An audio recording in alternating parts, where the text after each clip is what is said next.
it's so cute, kitten. It's so cute. I think they're gonna stay here in our house forever. Oh no. See? Ay. It's not cute. Tinawag na ako ng asawa ko kasi sobrang cute daw ng mag-ina. Dinala niya na kasi dito sa bahay talaga yung mga anak niya. Dito na sila na kumain. Breakfast, lunch, and dinner. Kaya lagi akong may tinatago na pagkain. Kasi pag breakfast, hindi kami nagluluto, di ba? So, tinataguan ko na yan sila ng pagkain namin.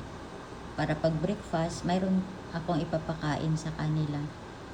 Yan, nag-iisip nga kami, wag umaalis kami. Hi. Pero may naman to eh. May amo naman tong mga kittens na to. Mga cat na to.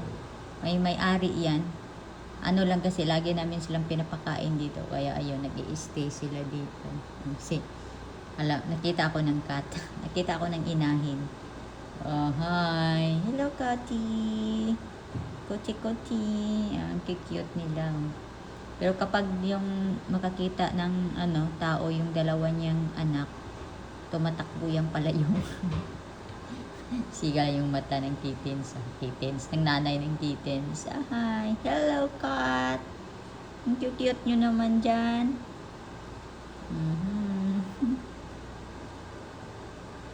Pag umaalis kami, wala na kami dito. Wala na magpapakain sa inyo dito sa bahay namin. Uwi na kayo doon sa ninyo sa busing nyo. Hi.